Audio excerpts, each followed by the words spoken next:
Likkutei Sichos, Chelek Chaf Aleph, Volume 21, the Sicha for Purim.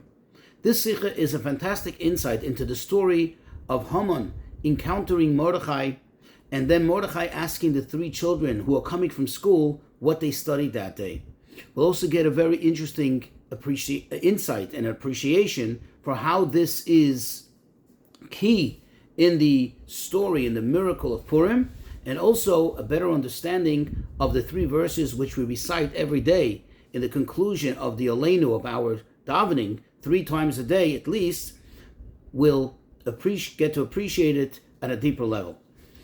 Just to familiarize ourselves with some concepts to help us flow through the Sicha more easily, the Tanakh, Torah, Nevi'im, Uksuvim, that is set up in a very particular order. For example, there are things that appear in the Ksuvim, in the scriptures, which although they were said or revealed at an earlier time in history, but yet as they appear, as their placement in the Tanakh, they appear later. And there are those prophets, for example, that said their prophecy at a much later time in history, and yet it's in an earlier book. So it's a particular order, at least the way you study it. You go from the beginning, from the Torah, and you go on to the Nevi'im, and then to the Ksuvim. Another thing, when Hashem was about to give the Torah to us, he demanded for some kind of guarantor. And the Medrash tells us that we offered up the sages, the elders, so on and so forth. Each one was turned down by Hashem, until we said, Bonenu oirvim ba'adenu, that our children, that is the little children, they will always be our guarantors, and that Hashem accepted. And that was the merit for us to receive the Torah. Another thing, in the Megillah, towards the end of the Megillah, where it describes how they established Purim as a perpetual festival, an observance year after year, it says over there, Kimu v'kiblu haYehudim aleim v'alzarim. Literally translated, Kimu means they observed or they confirmed. V'kiblu, and they accepted upon themselves and their children. Of course, the obvious question is, the order seems wrong.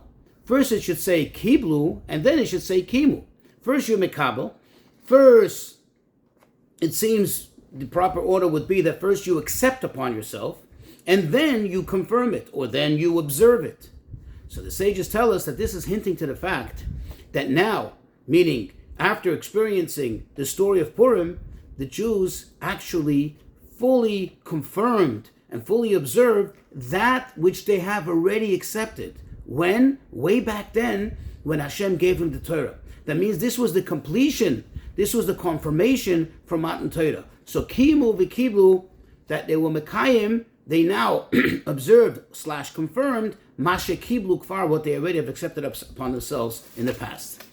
So let's go into the Sicha. The Medrash relates that after the letters with the decree of Haman was signed and given into Haman's hand, Haman and his cronies, they went out in great joy. And suddenly, they encountered Mordechai. Mordechai saw right then, he saw 3 young children coming from school. So he ran after them, and as soon as he reached them, he said to the first, he asked one, he says, Psukli psukecha, tell me the pasuk which you learned today. So he said to him, the pasuk which you're familiar with, Al tira mipachat pisaim umishoyas rishoyim kisavai. Do not fear sudden terror, nor the destruction of the wicked when it comes. Then the second one, the second student, the second child that is, who was slightly older, as you'll see in the Sicha, he now said to Mordechai, I studied today, Ani korisi hayom, I studied today many psukim, but here is the pasuk with which I left school, meaning here is the final pasuk that I studied in the day, and that is, Utsu etza v'sufar dabru dabru v'layakum kimonu kel. That they can contrive the schemes, but it will be foiled. That means they can make all kinds of plans against us, but Hashem will foil it. Why? Ki imanu kel, because Hashem is with us. So then the third one also initiated and said his pasuk. He didn't say how much he learned, what he didn't learn, but he just said his pasuk. V'adzikna anihu v'atzei v'ani yezboil ani asisi v'ani yesav v'ani yezboil v'amalit. That he said that in your old age I am with you, to your hoary days I will sustain you. Hashem says, I have made you, I will carry you, and I will sustain you and deliver you. So it says that when Mordechai, as soon as he heard these 3 psukim, he smiled and he was immensely happy. He was very happy. So Haman said to him, what is this joy all about? What are you so joyous for? So he says to him that he was joyous because of the words that he just heard from these young children. So he said the good tidings, actually the exact words, it's important. He says, because of the good tidings that they just told me, that I shouldn't be afraid of your schemes that you contrived against us, that it's all going to be foiled. So as soon as Haman heard this, he became enraged, he was angry, and he said, I am going to punish first. I am going to first be sholeach yad. I am going to hurt first those little children. And that's my first target when I start killing all the Jews. Now it would seem, on the surface, as some suggest, that what made Mordechai so joyous upon hearing these psukim, that he saw in it some kind of prophecy, which we know has its place and has its source, that when you hear, in this kind of context, you hear a verse or you encounter a verse, that's like some sort of prophecy. However, it doesn't seem to suffice here, says the Rebbe. Why? Because if this is the case, then why all the details? Why is it important to know that they came from school and that they were 3 children? It would have been enough to know that he encountered a children or a child and he heard these 3 verses, and that's enough to serve as, quote unquote, this type of prophecy. So obviously there's more. To add to this, says the Rebbe, we know that all details in Torah, and that includes Torah Shebaal Peh, the oral law, that includes the Medrash, are very particular and very precise. And if so, we need to understand some of the details here. First of all, the order of the verses. The order doesn't appear to be the correct order, because the pasuk Al Tira is from Mishlei, is from Proverbs, which is in Ksuvim, which is in Scriptures. Whereas the other 2 psukim, Utzu Eitza and V'atzikna, is from Yeshayahu, that's from the Nevi'im, from the prophets. So if anything, the order is not the correct order. Okay, but yet this is the way it's being presented. This is the way it's being told to Mordechai. There must be something here. Another thing, when you look closely, examine closely what they said. The first child, he just said the pasuk without any introduction. He didn't say anything. Whereas the second child says, well, I learned many verses today, but this is the verse with which I finished. Does this suggest that the first child sat in school all day and all he learned was 1 verse? Another question. If indeed Mordechai saw this as a good tiding and not as a prophecy, okay, why, or as a prophecy, I mean, then why did he say this is a good tiding? Why didn't he just say, wow, what a prophecy? Obviously, there's something more here. Another thing, and this is the obvious question, if Mordechai was so full of joy upon hearing this, why did he turn around immediately thereafter and put on the sackcloth and go screaming in the streets and put ashes on his head? What was he sad about? If he was happy, what was he sad? So the question is, what really happened here? What really took place? Says the Rebbe, here's the explanation.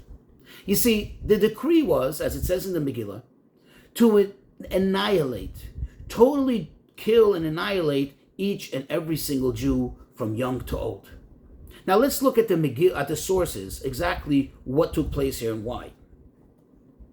First, obviously, look at the Megillah. Why did this happen? How did this come about? So the Megillah tells us, because Mordechai wouldn't bow to Haman. Now, and Haman became enraged. But when Haman looked closely, and he looked into the matter, what did Haman realize? This is not a personal thing of Mordechai, that he has an issue with bowing down to me, or he has some kind of beef with me. No, Higiduloi al Mordechai, they told him about the nation of Mordechai, that all of Mordechai's people are like this. In other words, the reason why Mordechai is behaving in this manner is because he's a Jew, and therefore Haman came to the conclusion that he's not just going to attack Mordechai, but rather he's going to do away with all Jews, because all Jews believe in Hashem, all Jews have the same set of beliefs and set of principles, and therefore he has to do away not just with Mordechai, but with all the Jews. However, the real question is, as the Gemara itself asks, the Gemara says that the students of Rabbi Shimon ben Yochai asked him, how is it possible that Hashem even allowed for such a decree? Rabbi Shimon ben Yochai told him, well, because unfortunately the Jewish people as a whole, as a collective, they bow down to the tselem, they bow down to the idol. Now this was in the times of Nebuchadnezzar, and perhaps it was done under coercion. But the fact is, they did it. Even though perhaps they didn't do it because they believed in it, they didn't do it wholeheartedly, they did it only as for show, only to save their skins, but still, Avodah Zarah, idolatry, is forbidden even in such circumstances. And this exactly was the fear, the worry of Mordechai. You see, Mordechai was worried that maybe, after all, they did bow to the idol willingly. In other words, maybe there is some kind of idolatrous thoughts in their minds. And for that, there's absolutely no forgiveness. There's no atonement. You see, because when a Jew stands steadfast in his faith, then nothing can happen to him. Nothing can even harm his outer garments. And therefore, Mordechai understood that what's required now is to trigger in the Yidden their Mesiras Nefesh, to trigger in them their selflessness to Hashem, their self-sacrifice, that they shouldn't even be in a state, that they should be able to, that they should be in a position to even bow down, even for show, even for just to save their skin, but not mean it. So Mordechai knew that the only way to abolish, in other way to nullify this decree, was to awaken them the nekudas hayadus, with the pintel yid, that core, that the core of their Judaism, that they should awaken them this characteristic that every Jew has deep down, that spark of Judaism that's within them, that does not allow them to bow or to knee to anything but Hashem. And therefore, when he heard from these children that were quote unquote coming from school, he heard these three psukim. What do these three psukim talk about? They talk about faith and full reliance, emunah and bitachon on Hashem. That's when he knew. That's when he was assured. That's when he was certain that for sure all Bnei Yisrael will stand up against all these challenges, all the tests. And therefore he was in great joy. However, he did tear his garments. He did exhibit outwardly distress and mourning. Why? Because he wanted to awaken in the Jewish people this spark of Judaism in them. In other words, he wanted to shake them up a little bit. Now, says the Rebbe, let's take a closer look at these three verses and what they mean, and then we'll better understand, we'll appreciate the story and the details in the story. The first verse just says simply, do not fear. From what? Mipachat pisan, from a sudden fear. What is this? Kisavoy, as it comes. What does this mean? In other words, when there is an obvious, a present fear, when there's a present problem that is revealed, typically the normal reaction is that you get fearful. And that's where the verse says, don't fear it. In other words, even though typically when there is a sudden fright, when there's a sudden fear, when there's a sudden shock, a person naturally gets fearful, the verse says, do not fear it. Then comes the second verse, where they are scheming and they're talking about all kinds of plots that are going to come. It's not perhaps revealed, but it's definitely more well planned. And over here, what does the verse tell us? That not only that you shouldn't fear it, but you should remember ki imanu kel, that God is with us. And then in the third verse, what does it talk about? It talks about something which is not even a calamity, not even such a scare, something about old age, something about aging, something about getting weak. This is something which is natural. In fact, it's something which Hashem put into nature. And yet even there, the verse tells us, don't look at it as everybody else would typically look at it, but rather have firm faith that Hashem is with you, that all will be good, because you know that Hashem is the one who made us. Hashem definitely is the one who will carry us. So these three verses are indicators, says the Rebbe, of three different levels of emunah and bitachon in Hashem. How a Jew believes in Hashem and how it brings one to Mesiras Nefesh. Let's start with level one. Level one is like I said before, a normal reaction. That's when you see a sudden fear or something suddenly happens, something, a scare reveals itself, it scares the person. But what happens? A Yid has it ingrained in them from early childhood that in the very innards that they have no fear. And this doesn't need any explanation. This is something which is supposed to become like second nature or be a natural reaction of a Jew. That even though typically a human being would be scared, the Jew is not scared. Then comes level 2. That when there are all kinds of schemes and all kinds of plots, the sufar, it gets totally annulled. It gets totally undone. And it will never ever come to fruition. And the Jew not only is not afraid, but he knows with certainty that it will never ever happen, because he is sure that Hashem is with us. And then comes the third level of Emunah, which is an even stronger one, which says that even in what seems to be the natural course of things, this is the most natural thing, that people get old, people get weak, people get feeble. Over there, the Yid knows that nature has no control over him. And therefore, he doesn't get deterred by it. Therefore, he doesn't get scared by it. He doesn't get intimidated by it. And this, of course, you do need to have a stronger explanation, because the fact is, nature is nature, and normal is normal. And that's why the verse goes on with detailed explanation saying, Ani Asisi, Vani Esa, Vani Ezbel, and therefore Va'amalet. This parallels to the 3 levels of the children and where they were at, that, when they were studying in school. You see, the first child was obviously at the early stages of his education. And that's why Mordechai said to him, he noticed that he was the youngest of the 3, and he said, Psui kli psukecha, just give me the pasuk. Because obviously this child is at a stage where he doesn't really fully comprehend and understand. And as we do with children, you just kind of do repetition with them, ingrain in them, and repeat with them, and therefore, for the purpose of ingraining in them various verses, various concepts in the Torah. So it's something which doesn't even have any explanation. That's why the verse just says it straight out. This is the way it is. Al tira, we do not fear.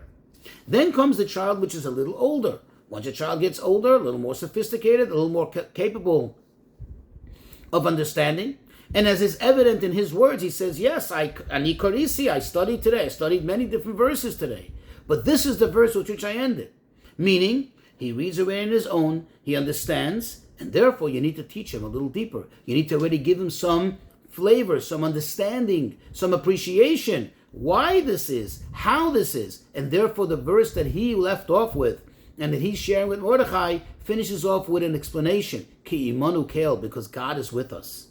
Then comes the third child, who's even older and can better comprehend things, and already into him, and you see that he's learning already at a more advanced level. They're planting into his mind, into his belief system, the idea that even in natural things, Hashem is in charge, and it's not just nature that's running things. When Mordechai heard all this, and quote, he heard that they're, quote, coming from the school, they're coming from Boyim Beis HaSefer.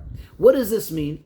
That even after they're finished school, even after they're on their way home, what are they bringing home with them? What are they going home with? In other words, what's in their minds? What's in their awareness? They didn't just leave it in school, but rather the school educated them. The school ingrained in them these ideas, these concepts, to the point that they're, quote, coming from school with this. They're bringing this home with them.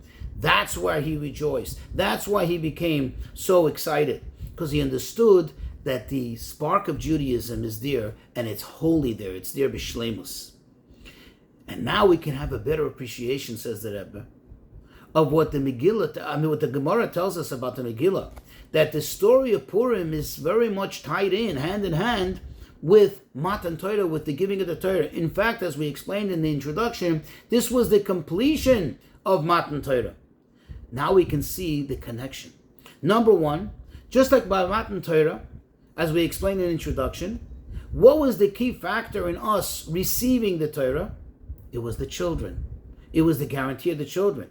Here too, we see that because of the children came about the miracle. In fact, these are the children that Mordechai spent time with to pray and to study, to enhance their connection to Yiddishkeit, and through them, the connection of all the older people, all the grown people, was also enhanced.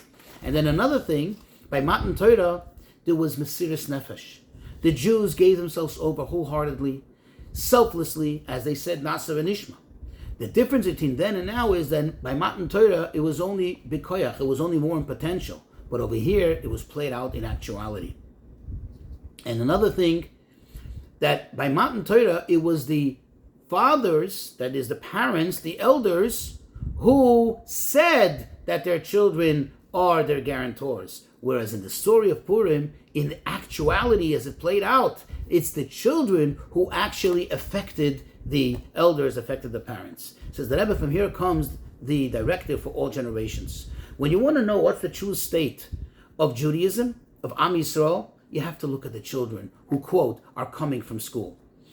That means we need to look and see how are they coming from school. We need to educate them in such a manner that it should be ingrained in them that they have nothing to fear from, that they shouldn't be fearful of anything. As we see in the story, by the way, of Rabbi Eliezer, the father of the holy Baal Shem Tov, who when he was 5 years old, before he passed away, when he was 5 years old still, that he said to him, fear nothing, only Hashem himself. That's what needs to be ingrained even in the youngest of children. And then when he gets a little older, then you teach him the next level, like in the Pasuk of Utzu Eitzah. You give him some explanation. You give him some understanding. If in Torah Shebaal Peh, you give him also from Chassidus. You give it to him a little deeper. And then when he gets educated in such a manner, then you come to a point where even they see nature as being run by Hashem. And when Jewish children are educated in such a manner, and, quote, they bring with them to the street and then to their homes, they bring this faith, then nothing can stand in the way, as the Rebbe quotes over here. The pasuk from Tehillim, from chapter 8, verse 3, that it's from the words and the teachings of the young ones, of the little children, that we have the power to do away with all the enemies. And then gets fulfilled the promise that appears in the prophet Malachi, that it says, Hine anochi shalech lechem es Eliyahu Hanavi, I'm sending to you Eliyahu Hanavi, v'heishiv leiv aves al banim, that what he will make the hearts of the fathers return over the sons. What does it mean? Rashi says that he will speak to the children, to the little children, and tell them, go to your fathers, go to your elders, go to your parents, and bring them back to go in the ways of Hashem.